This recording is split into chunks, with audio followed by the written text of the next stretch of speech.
In this episode, we're talking about a whole slew of upcoming indie games in part 1 of this summer's Steam Next Fest. This and more on Indie Game Arcade.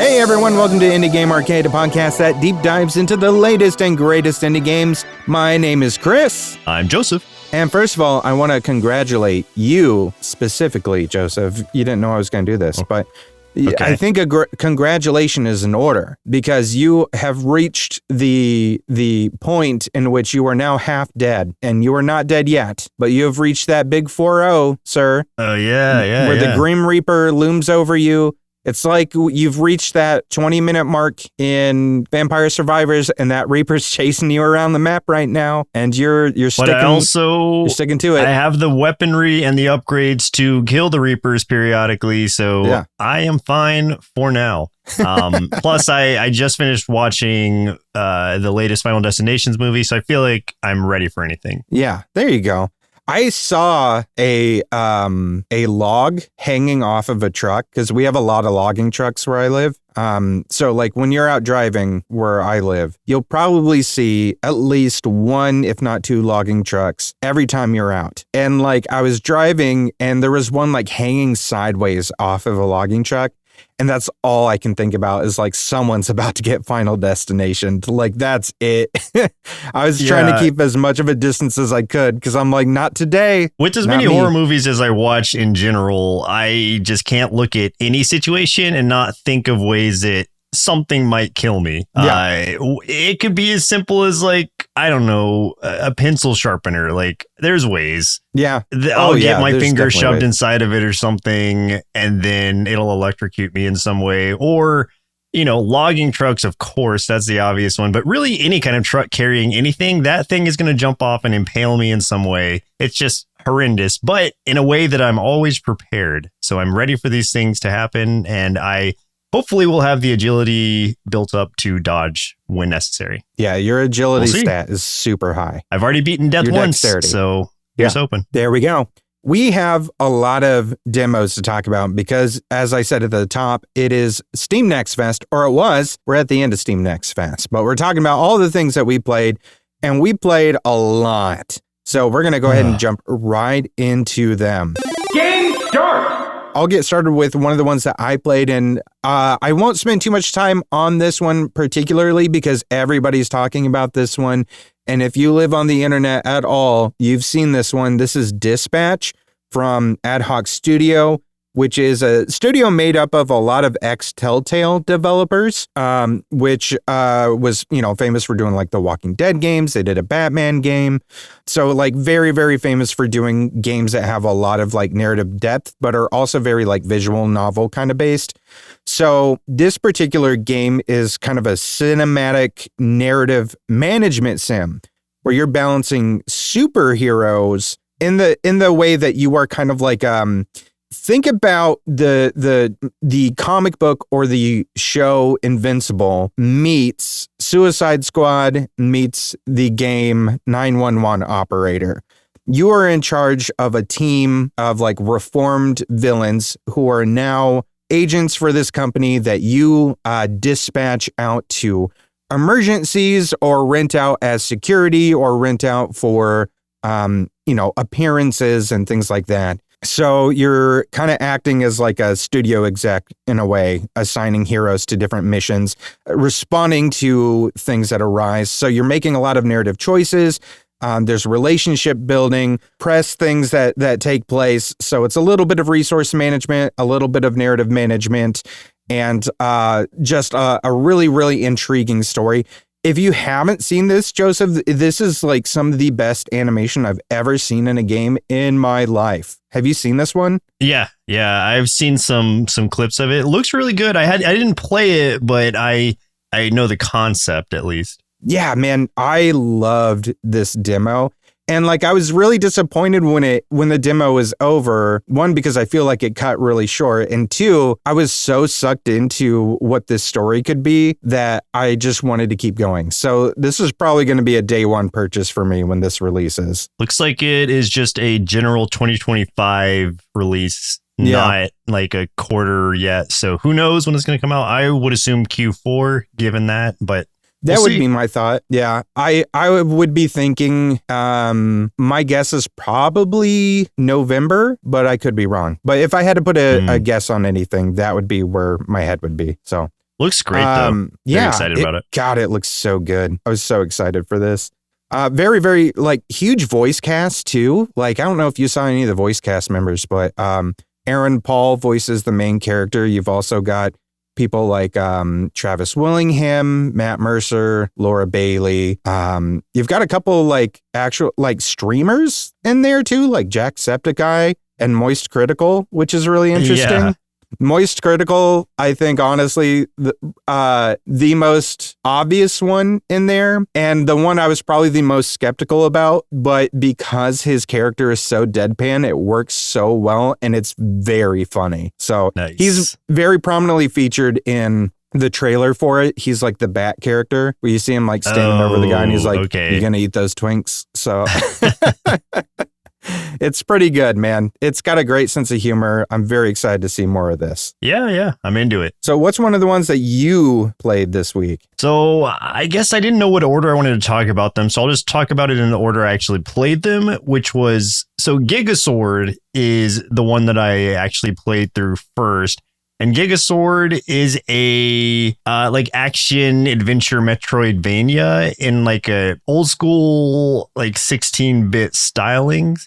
What is really fascinating about it is, like, as the name suggests, you are just carrying around a giant sword. I'm always a fan of giant swords. So think like Berserk or anything like that, where your sword is as large as you are, if not larger, and you're carrying that thing around. But what's really interesting, the way that they've implemented this, is everything you do is different when you are carrying the sword. And that is a huge part of the puzzle solving is, okay, like for instance, there's a spot where I need to jump a little bit higher, but I can't while I'm carrying the sword because obviously it's a giant sword. So that's affecting your movement and your jump height and everything. And so it's like, okay, I need to put my sword down, but then how am I going to get it back once I get up to this thing? So there's these little elevators that you put your sword in, like literally just like slam it down into this like elevator thing. It'll bring your sword up and then you can jump up there. But there's some times where it's like, okay, well, I need my sword on this side of things and I need to elevate it here and then jump up here. And it's like a lot of little,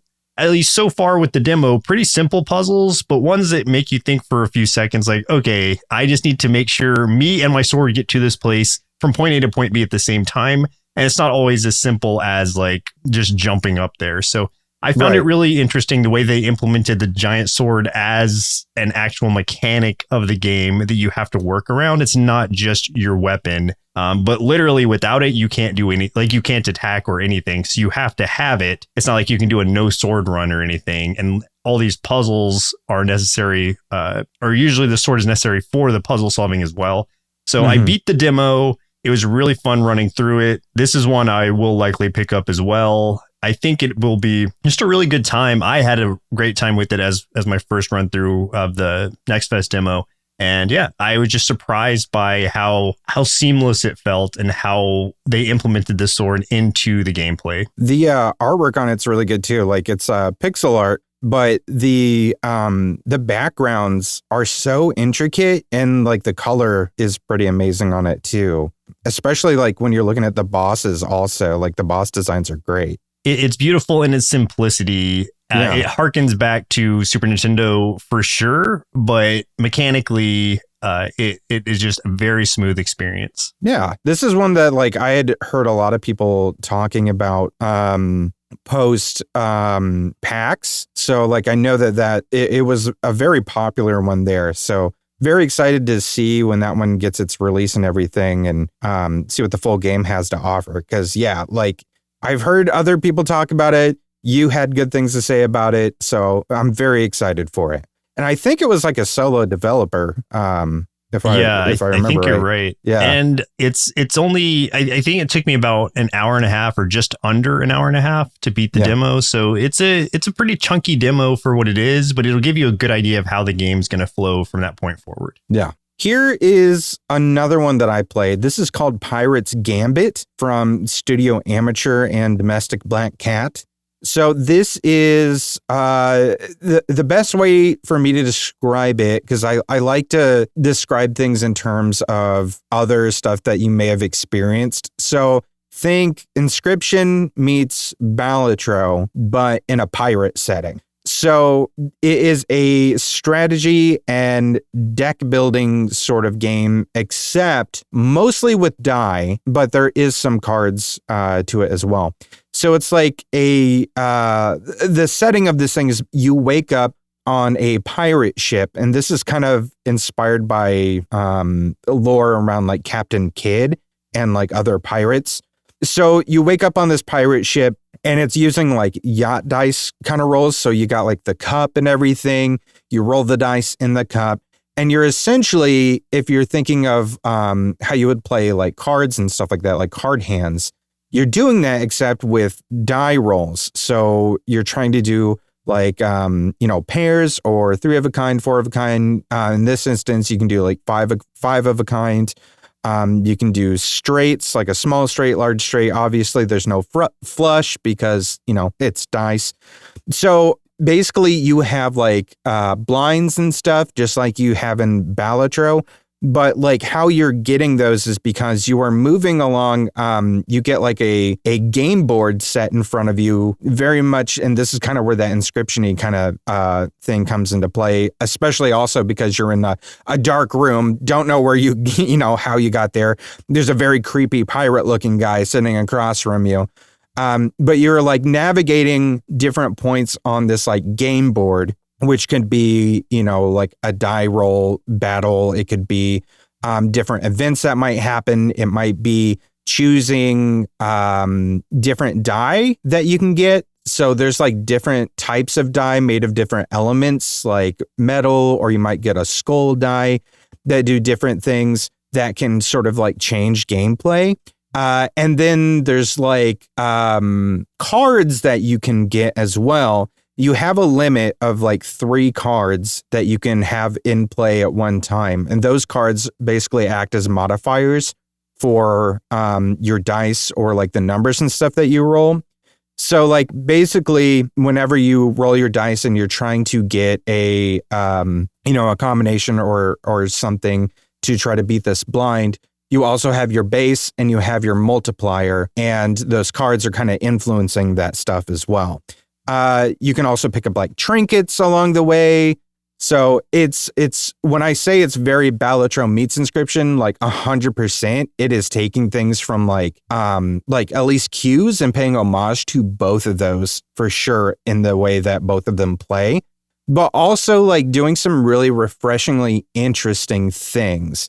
Because like it's not always just a blind, and whenever you instead of just always getting bosses and stuff, every once in a while you get like this encounter where you run into a random like trinket that gets added to the table, and it's like a little beast trinket. And when that happens, you will get some sort of debuff or something that hinders what you can do, and trying to like play around that is really interesting. And you can kind of go for builds and stuff as well, like with your cards that you're trying to collect. So like when I was doing the demo, what I was doing was like I had one card that gave me like an extra multiplier if my the die that I turned in were all odds. And then I got like another that was gave me more to, I can't remember if it was my base or multiplier if I concentrated on like 3 of a kind. And then I had another one that was just a base, like extra multiplier. So it was like, as long as I tried to stick with always doing like odd 3 of a kind, I was sitting pretty good. But because of like RNG and stuff, like you're not always going to get that. So like you're gambling essentially, because that's kind of the name of the game, with all that stuff. So, and you're like, as you like progress through that game board and stuff too, the environments and stuff will change. Like you go through kind of like a swampy game board, and then there's like a frozen one, and there's like a volcano kind of one, which is kind of cool. And like every once in a while, your ship, while you're playing this, will get boarded by other pirates. And then whatever cards you have will kind of be suspended for that particular blind. And they will put down certain cards and trinkets and things to give you a boost too. But like the blind will be super high. So it's like kind of throwing in this very extremely random element that you can't really prepare for. But it also makes it really interesting and challenging that way. And I actually had a really fun time with this, and was really excited to play more of it. At first glance, I didn't expect much because of the art and how the art was presented. But like as I went on, I was just totally sucked in, especially with like the creepy vibes of it. And just like the very subtle, like there's not like really music or anything. You just hear the subtle waves and the creaking of the boat and stuff. And it's just real creepy. So yeah, I had a really good time with this. I think this is going to be kind of a sleeper one, but it shouldn't be. I think more people should try this out. I really, really enjoyed it. Yeah, it looks really good. I like the idea of, I mean, as much as like I don't necessarily care about pirate stuff, this actually looks pretty cool. Visually, it's got this nice aesthetic to it that does definitely remind me of Inscription, but I don't think there's going to be a game that you can have any kind of this perspective that's not going to remind me of that moving forward, especially if it's a gambling aspect or there's a gambling aspect to it at all. Yeah. And I don't know, like I like that it's bringing the real world into the game in the way, like when you had said about the pirates like boarding the ship, like that's what I was thinking was going to happen. Like it was going to affect your gameplay in some way. And I like that kind of like meta aspect of it that's coming into the game. I haven't played it obviously, but this is one I definitely will keep my eye on too. I've already put it on my wish list because I'm intrigued, if nothing else. Yeah, man, it was really, really cool. And I'm really happy that I found this one because like I was really digging through some of the demos and stuff like that. Like this isn't one that got recommended to me because like you go on the Steam page and you'll get the recommendation ones. But what I did was I just started going down the genre lists and I found it that way. And I was just like, okay, yeah, this looks cool. I like pirates. I'll see what this is about. And I'm like, thank God that I did. Because I really want to get the full game when this comes out. What is that? Maybe you mentioned it. I didn't hear it, but what is that map thing that pops up where it like shows the boat like moving through like a game board kind of thing? That's the game board. So that's where like you're moving point to point, and that's what triggers either you rolling the dice or shopping at the store to buy cards or whatever else. Oh, okay. So that's like the roguelike progression of it, like going through to the end. Okay. Yeah. And there's like different things too about it that I like, where there's like one thing that you might trigger where this box comes up and they'll prompt you to put, like, if you have a special die or something, you can put it in there. Then if you lose that run, your next run, that box will become available to you and you can get that special die back, which is kind of cool. But what is funny though is like if you lose the run though, that pirate that's sitting across from you gets up and just shoots you right there with his pistol. So I was like, no, bang. I feel like you say it might be a sleeper one, but I feel like this should get a lot of attention. Like even just visually, it looks great. And all the mechanics that it has going on for it. Yeah, I'm in. Yeah, the mechanics were solid. So yeah, this is a good one. Sweet. I'm gonna bring up another one real quick to you where the mechanics, because that one was, the mechanics were solid. I'm gonna bring up one that I didn't feel the mechanics were as solid real quick, which is called Run TavernQuest. There's things that I really liked about this one, and there's things that I feel like I'm not sure on it. I love the idea. This is from Silicon Sundial. This is basically a meta text kind of adventure where you are essentially the DM in a game of Dungeons and Dragons in a way, without it being D&D. But you are the computer program essentially like running the game in this old like DOS style format where it's black screen, green text. And you're DMing for a player named Steve, who is the worst possible player ever and really stupid. So basically, there's also like the PC, who is like a third sort of like intermediary like character who is sort of like setting up some of the prompts and things like that. But then you are making the decisions of like, this is what Steve gets, or this is what Steve faces, or this is what the NPC does. And then the PC is like, okay, well, then I'll narrate that for them. Here it is.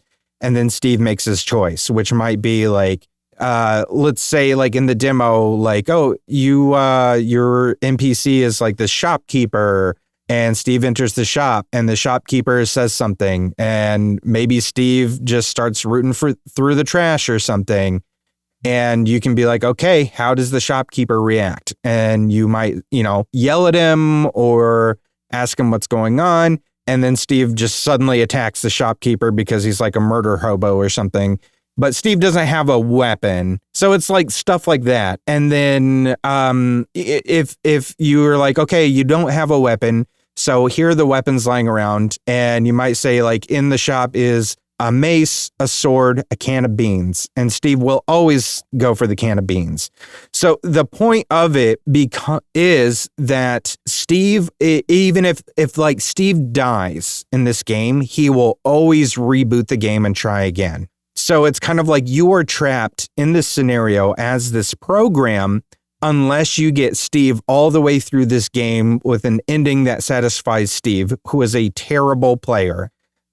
So it's like there's parts of it that are very clever and very funny, but there's also parts of it that are just, as someone that has been a DM multiple times, I'm like, this is basically taking the worst parts of being a DM and making a game about it and then making me sit through that. And I'm like, I don't think I could do it. I don't think I can do this.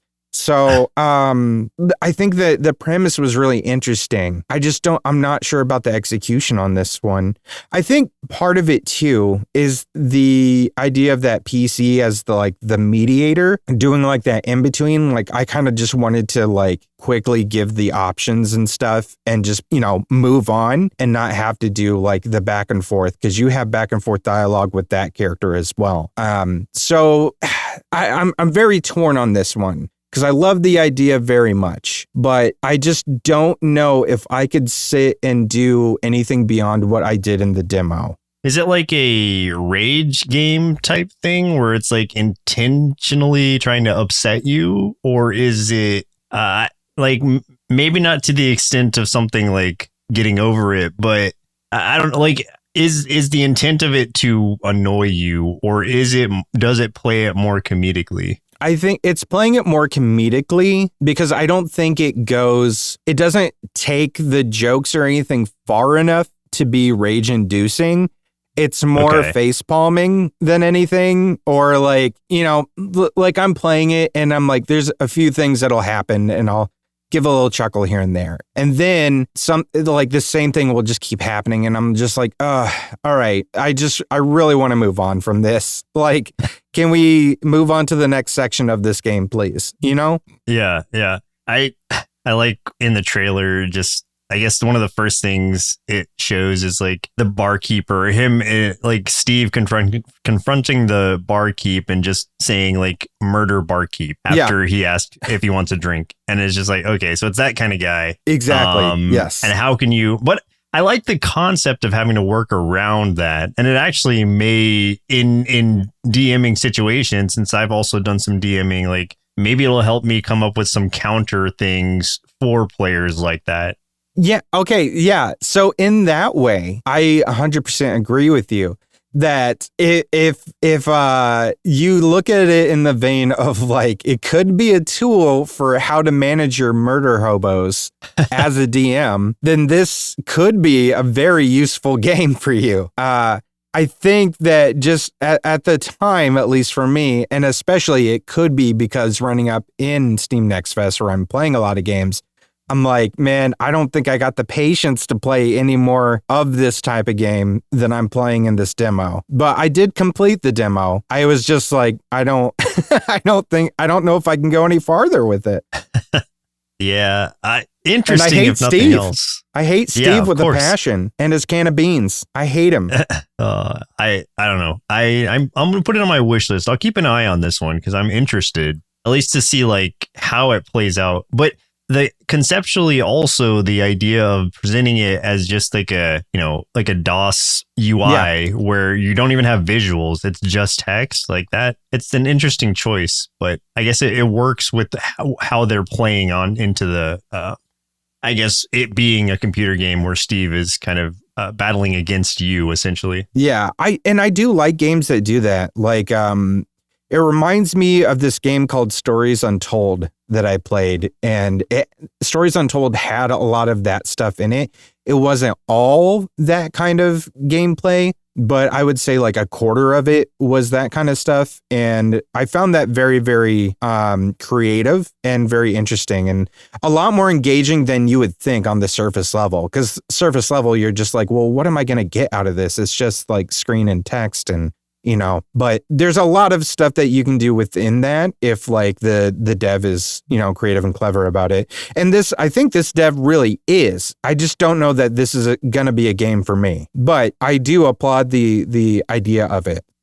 So the next game I played was one that I was kind of excited about just because I like the franchise, but I played through Ninja Gaiden Ragebound. That was I was trying to remember the subtitle of it. So Ninja Gaiden Ragebound, which is a 2D side-scrolling Ninja Gaiden game. This one does not have you playing as a Ryu. Instead, you're playing as this ninja who's still sort of in training, Kenji. And you get to encounter Ryu initially. Like he's the one who kind of sets you up for what you're going to do. And then he has to go off because of reasons to somewhere else to save his father or something. I don't remember what the exact dialogue was that they had. So it's up to Kenji to defend the land from the demons. And so that's kind of what you're doing. It starts off as just a basic sort of side scrolling, you have your ninja attacks, you have your counters, you have your something that's added to it is when you attack enemies that are glowing a certain color, then you get this like insta kill attack for a brief period of time. So you can like chain that into a different enemy that might be harder to kill. Most things that you'll be attacking die in one hit. And so you want to prioritize those insta kills for the ones that take a little bit more just to keep your combos flowing and to keep you moving across the screen. And for like with that, it does it really well. What they also add to it, I don't think this is like too spoilery because it is presented on like the box art and everything, is you at a certain point get your soul like meshed with this soul of this female ninja from a spider clan or something.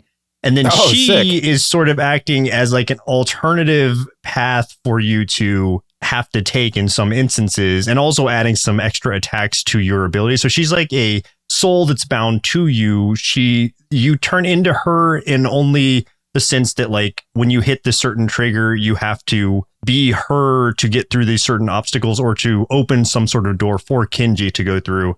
And then she can come out and like throw some like ranged weapons and whatnot. And there are certain attacks where she'll need to use her attacks against these enemies to trigger that insta kill animation. And just seeing it all flow together, the way that they've added it in is I thought it was going to be kind of annoying to do at first, just because, if I'm playing one character, I just like to stick to that character. But the way they've implemented her into it is more of like a just an additional tool in your arsenal versus playing a different character altogether, which I found really interesting. And then I was trying to think what else to say about it, but the combat flows really well. Again, you can counter, you can, I think, parry, and it just feels pretty good to play. It's also by the developers of Blasphemous, and so that already is just like a high watermark for it.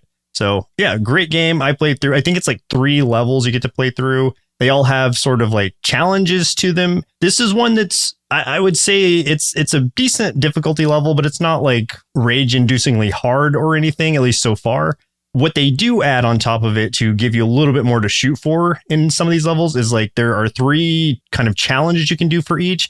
And those differ, but they might be something like don't get hit while going through this level, or kill 10 enemies with this certain style of attack, or something like that. And that is just a really cool way for at least either completionists or for people who just enjoy those extra challenges to add something else to it without having to like change the difficulty or anything like that. Mm-hmm. But overall, it's one I'm definitely going to play because I enjoyed my time with it. And I think the demo probably took me, I want to say about an hour. That's not bad. Yeah. Let me see. 81 minutes. So just a little over an hour. I know we've talked about it before, but I love seeing indie studios take on some of these like established IPs and stuff and put their own spin on it. Like this. Because this looks sick, man. And there's been so many good ones, especially like, so the publisher Dotemu has done so many like this. Like they published not only this one, but Metal Slug Tactics, TMNT Shredder's Revenge, Streets of Rage 4. So like lots of really, really good ones where it was like existing IPs that indie studios got to get their hands on. And then made like, you know, some of the best entries in the entire franchises. So yeah. And just having a team that's already built something that I love, which is Blasphemous and Blasphemous 2, like having them attached to it makes it even more appealing to me. And it's already something I probably would have gotten, but this just is the icing on the cake. Did you feel any like crossover? Like when you were playing this, did you feel anything within the gameplay that you were like, yeah, this feels a little bit Blasphemous? Or did it feel just like straight up like, nah, this is total Ninja Gaiden? Maybe visuals or like visual cues or something, but it's like a much faster paced game, obviously, since you're playing a ninja versus just this, you know, I don't remember what the guy in Blasphemous actually was. Yeah, the big dude swinging something around. Like, so it's a lot faster paced, but I would say visually and maybe some of like the animations kind of reminded me of that. But it would be something where if I didn't already know that it was developed by them, I wouldn't just call it out instantly and be like, oh, this feels like this, you know? Yeah. Here's one that I played that this will be the one that you start yawning and fall asleep to, but this is a super, super cozy puzzle game called Is This Seat Taken? This was developed by, I don't know how to say this. It's either Pody Pody Studio or Potty Potty Studio. So I would probably go with Pody Pody, but my daughter would say Potty Potty, depending. So what you do in this one is like you have like a bus or a limo or something, and you are all the characters are like these little NPCs with different shapes and stuff, and they all have different seating preferences. And you are assigning them seats, like picking them up, dropping them in the seats and stuff based on those preferences and trying to make sure everybody's like, you know, happy and satisfied to get as many like stars and stuff as you can in that level. And each level just obviously just ups the ante in like how many you gotta do and the complexity of everything. It really, really does just keep building and building and building. And it was so addicting. I just could not put it down. It was so pleasant, so just wholesome, happy. Really, really, really enjoyed it. I 100%ed the demo, which unlocked a secret level, and then I 100%ed that secret level, which means this is going to be a day one buy for me, man. Like 100% going to be like permanent Steam Deck install for sure. I really, really liked it. Yeah. I mean, all I can say about it is it's cute, looks cozy, but probably too cozy for me. Yeah. One thing too is it actually does have like a story to it, which I thought was kind of interesting. You're like following specifically like this one character who kind of wants to be like a star, like I think it was like, I can't remember if it was a musician or an actress. But you're kind of like following their story throughout this thing, and like she's on all of these transportation vehicles and stuff. Like she's somewhere in there. And it's like they didn't even have to add that in. Like I would have been okay just doing the puzzles and everything. But like, that just made it even more interesting and stuff. It reminded me a little bit of like when I was talking about Pup Champs a few weeks ago about like that being a super cozy, wholesome one, the one with the puppies playing soccer and stuff. Simple concept, but it does get really challenging and really complex in the puzzle solving and everything. So if you dig cozy, but also want to make your brain really work, man, that's a good one. Is the seat taken? And there's a question mark at the end of that. You can't hear question marks, but it's there. All right. The next game I had played was Glaciered, which was by Studio Snowblind. And this one is a action RPG Souls-like, I want to say, but you're also underwater. So the mechanics are a lot different since you have sort of a 360 environment to work with, as opposed to just like, you being on the ground, which is where you would usually be in Souls-like. So I found that kind of challenging to adapt to at first. Once I understood how it worked, it flowed pretty well. And just like with any game, especially with games that are inherently kind of challenging, you have to learn to speak its language before you're really able to work with it. And I got to that point with this one and was able to beat the demo of it, which was just kind of me fighting a giant, like tough shark, because this is, you're still on Earth, but this is like 65 million years in the future. I'm assuming all humans are dead. The Everwinter has transformed the planet's surface into a giant sheet of ice. And the only life that's surviving is underwater under this like glacier covered seas. So cool. You are playing as this, the antagonist. You are a protagonist, a tuai. Yeah, sorry. You're the protagonist is a tuai, which is a like underwater bird thing. So birds have sort of evolved into underwater creatures and are now they're hermaphrodites in that they don't have any specific gender and they can just kind of self-reproduce. And the idea, the Souls-like aspect of this in some ways is interesting and very strange the way they've adapted it, in that when you die, it is your replica or like your child essentially that is taking over, because birth doesn't work the same way. And they're kind of just adapting all of your previous traits into them, not in the way that it's like Rogue Legacy, where it's like your literal child and there's generations later. It's like an instant later, you have reproduced and you inherit your, like, I don't know, your traits from your previous version of yourself. It's a weird thing. They had explained it, but I don't remember exactly how they explained it to me because it was kind of like convoluted. Yeah. And you have this like pet fish that follows you around that you could, it's kind of like a dog, but in fish form. And it will sort of do some things for you. You can pet it periodically, which is cute. It's always nice to be able to pet the animals. And it's, I don't know, like it's having that there to sort of assist you sometimes in attacking or just giving you like a spotlight or giving you some extra like defense. There's a lot of mechanics to this game, but as far as the way it plays, I got pretty used to it. And you're combining sort of like melee and range. You're upgrading your wings and your feathers that are on your wings.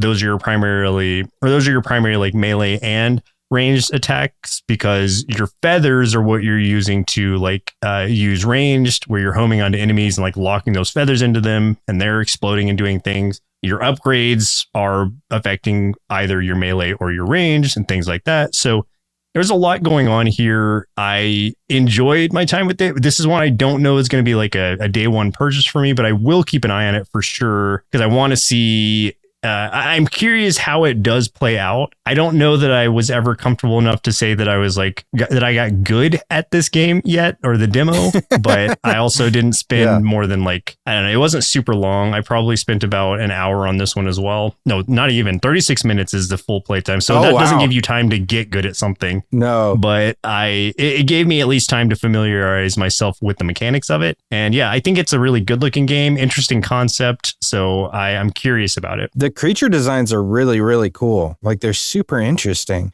And like, so when you were talking about the bird creature that you're playing as, it almost like reminds me of like some sort of mix between a penguin and a pterodactyl, but underwater. Kind of. It's so weird looking, but I like it. And it's got like I don't know, like the ribs kind of protrude a little bit, and it's got like holes through it. I guess that's like water flows through it to make it move quicker. Maybe more like hydrodynamic. I don't know. It's the combat. What's cool about it is like they're definitely trying something new here. Putting a pretty unique spin on the Souls like concept, which I applaud for sure. Will it work entirely for me? I don't know yet, but I'm definitely willing to give it another or more of a chance, since 36 minutes is not enough time to really get even a good like grasp on something. Right. But yeah, I agree with you though. It does look really, really interesting, and the combat looks pretty intense at times. So from what I'm looking at here. So yeah really cool, man.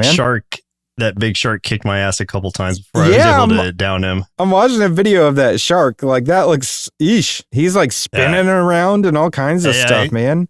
That tail whip, brutal. Let's whatever we need to do to make sure sharks don't evolve that way and do barrel rolls and stuff. Let's do that. I don't want sharks doing any of that, please. Well, 65 million years, we'll be long dead. So whatever sharks want to do at that point, that's their call. That's true. That's true. You're already 40. You won't be there.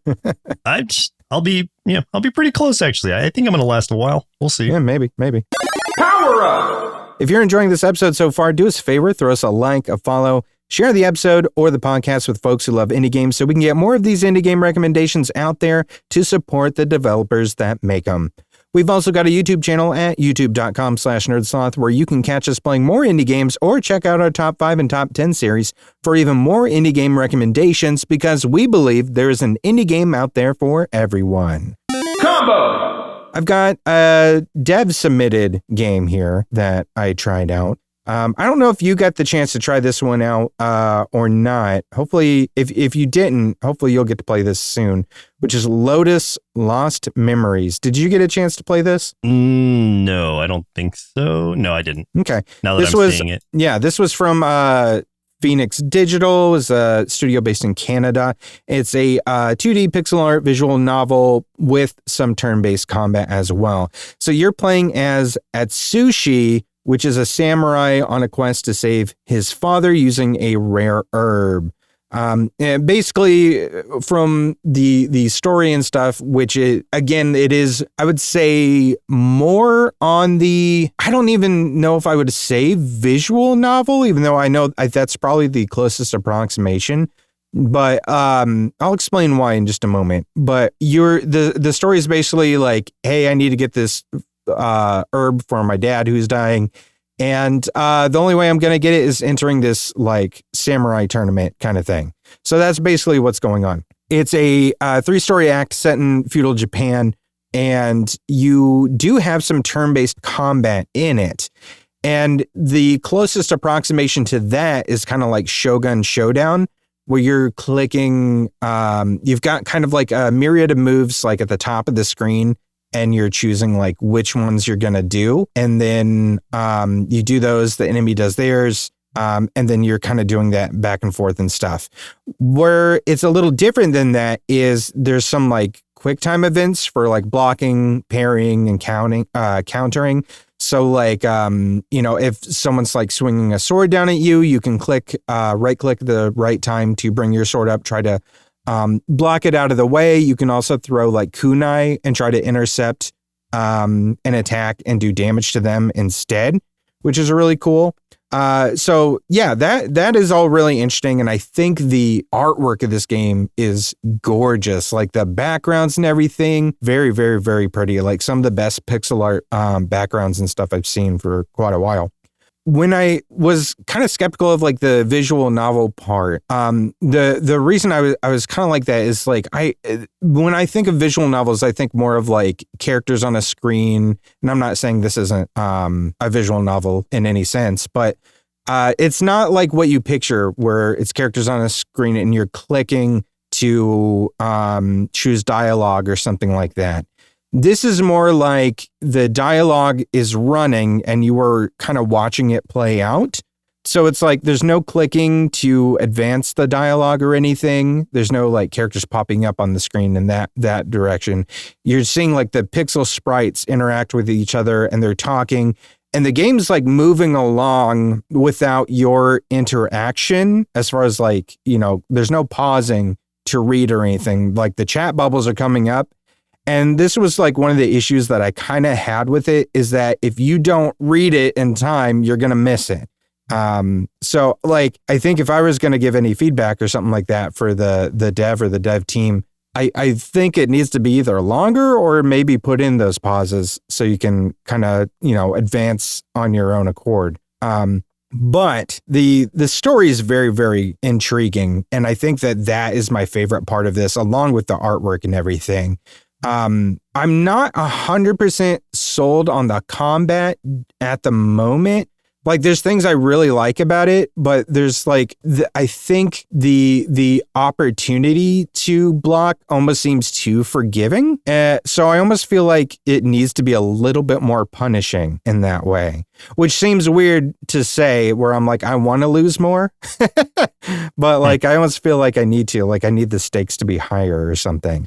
And visual novel wise, I know you were contesting that a little bit, and I'm just trying to understand like what defines a visual novel, because when I'm looking, I wouldn't look at this as such if I'm just like glancing at it, Well, yeah, and that's what I was saying too. I think mainly in my thought, I'm guessing because I would say the majority of the game, at least from what I experienced in the demo, though there is those combat sections and stuff, I feel like the majority of it was watching the dialogue interactions and stuff with some combat and things added. Now, I think there was like maybe 3 or 4 combat situations from what I remember, but I played the demo at the very top of the week. So, yeah, but I would say it's more dialogue than it is anything else, which is, I think, probably why it's getting that visual novel kind of thing.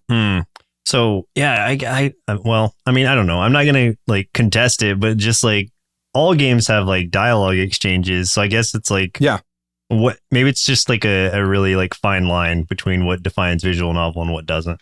Yeah, it's just like one of those things where like when you think of visual novel, I think the archetype is you typically think of like those bigger illustrations pop up on the screen of characters and then you're choosing dialogue. And that's not what this is in any sense. Like that does not happen whatsoever in this game. So that's where I'm like torn on that being like the main tag of the game. But that might be coming down to my own connotations about like what a visual novel is. But I don't know. But I'd be interested to see what others think when they try this game out. They have a really big presence on TikTok. Like the developers like posting videos about like their process and stuff pretty often, which has been pretty fascinating to see. So like them developing different assets and how they've gone about different things. So that's really cool to check out. So I would check out Phoenix Digital on TikTok and see what they're doing there. But definitely check out the demo for yourselves. See what you think of it. Cool. Yeah, I will check this one out. I mean, I am curious, especially with the setting of just the samurai setting in general. And I appreciate the turn-based combat. And if it's any comparison to Shogun Showdown, which I really enjoyed, then I'll be fully into it. Yeah. And I know that I didn't do this, but I know that there's like a gauntlet mode or something in the game that I think there's going to be like leaderboards or something part of that. So like that might be something that is like, if you don't like the main part of the game, then I think the gauntlet mode would be something more your speed, maybe even more my speed too. I don't know, but I'd like to try that out as well. Maybe. Yeah, I'm not really like a leaderboard chasing kind of person, but if it adds just an extra constant challenge, then I'm intrigued by that at least. I do want to mention at least that I have finally beaten, I guess, quote unquote, Monster Train 2.